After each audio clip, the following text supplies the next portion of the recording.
Nightmare and insanity are akin, mysterious and involuntary states that skew and distort objective reality.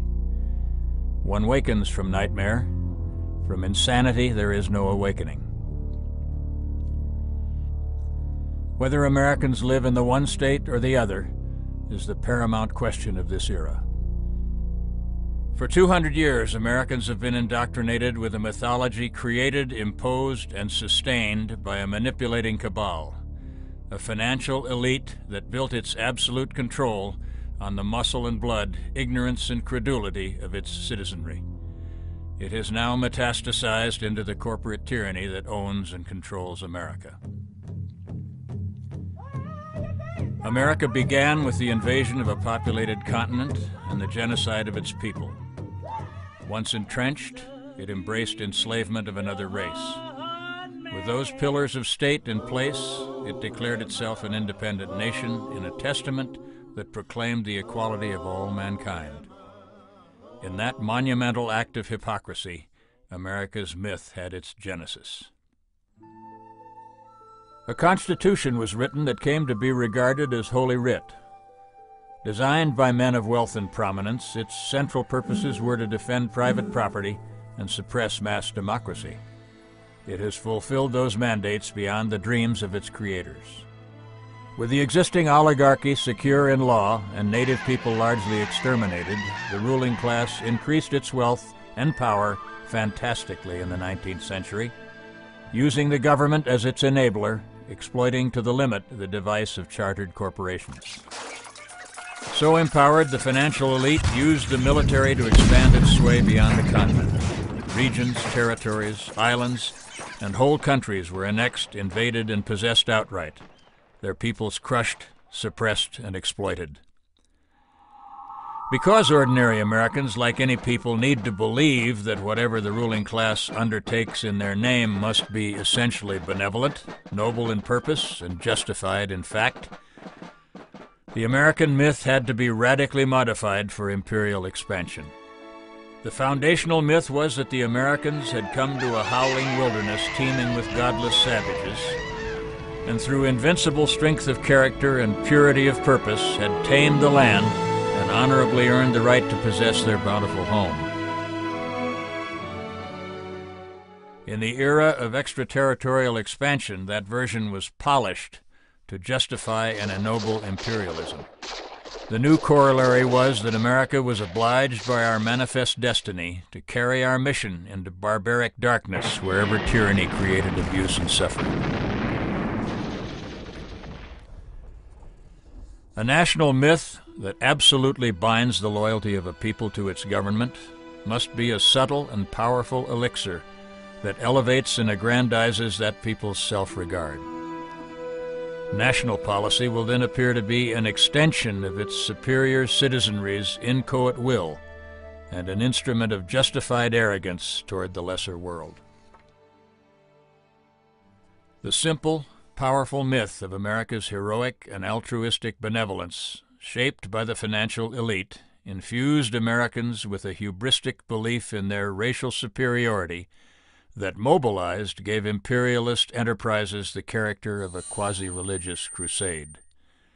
In this way, insatiable imperialism acquired the apparent moral perfection of a syllogism. With World War II, the world was reconfigured. American capitalism emerged supreme from the horror that had virtually wrecked its capitalist partners. The Soviet Union, though, in spite of having absorbed much the greatest devastation of all from Nazi Germany, rose astonishingly from its ruin to become the sole rival to America as a world power. This challenge was not competitive, it was systemic.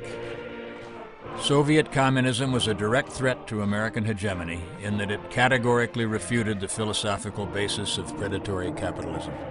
Grounded in Marx and Lenin, it attacked capitalism's inherent evils, monstrous inequities, and flagrant injustices that, when exacerbated by speculation, exploitation, and fraud, would eventually destroy it. And it promoted world revolution to that end. The Cold War required further refinement of the American myth. Instead of simply intervening where circumstances supposedly demanded that we impose our system, America now had to be the shield and bulwark of the sacred capitalist system in which free enterprise, magically identified with democracy, was equally to be defended. This version held through many surrogate confrontations in the era of mutually assured destruction, and survived even the debacle of Vietnam, lasting until the collapse of the Soviet Union. On radio and television, Americans were subjected to an unrelenting barrage of hyper-patriotism, in which American moral superiority was a given, and America's self-touted courage, generosity, and decency were its unchallengeable proofs. The implosion of the Soviet Union left America, in its own terms, the sole superpower in a unipolar world, which required further retooling of the myth. The practical effect of having no doomsday enemy, China wouldn't do yet, was to supercharge its element of pure hubristic ego. America was no longer just the defender of the free world from heresy. It was now, by virtue of its glorious self-touted exceptionalism, required to oversee and police it in the interests and for the benefit of all. Power tends to corrupt, said Lord Acton, and absolute power corrupts absolutely. When the only rival to American power disintegrated, our ruling elite saw the opportunity, for the first time in history, for one country to absolutely dominate and control the world. This consensus was expressed in a policy statement by major hard right-wing political players titled The Project for a New American Century.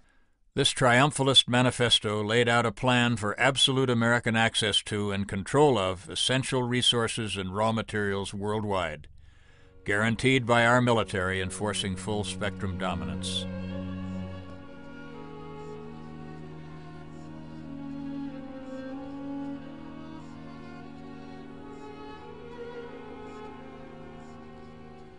The American myth, which had lost some momentum in the totally unexpected so-called Cold War victory, was now re-energized with a proactive essence and endowed with the glowing radiance of a true and, for the first time, self-professed imperial mission. The attack on the towers, an unimaginable provocation, was the trigger mechanism for the explosive launch of the effort to impose that imperial model in practice on the world. It has been without question the most spectacular failure in the history of American misadventure.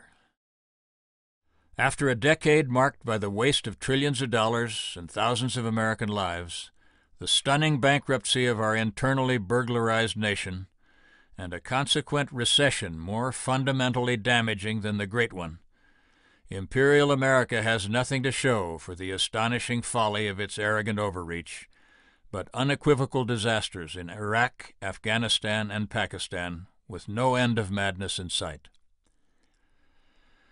It is clear that the hypnotic hold of the American myth on the loyalty of the people has led only to disgrace and tragedy, and set a course to inevitable imperial decline and ruin. This truth, though, entirely mistakes the purpose of the myth. It was never intended to serve either our country or our people. It was created solely to shield, buttress, and exalt the financial ruling class. It has done that with complete and astonishing success. As a prime example, the massive looting of funding for the Iraq, Afghanistan, Pakistan wars to enrich the corporate tyranny is on a unique scale of its own, without anything remotely comparable to its flagrant obscenity in the whole long history of war. Neither the Pentagon nor the government can account for the billions of dollars that have vanished there. There is no doubt that beyond the outrageously inflated no-bid contracts given to giant corporations with their obscene guaranteed profits, much of the money was simply stolen by, through, or in spite of the military, and distributed among thieves and accomplices. Much of it came in bricks on huge pallets, for convenience, presumably.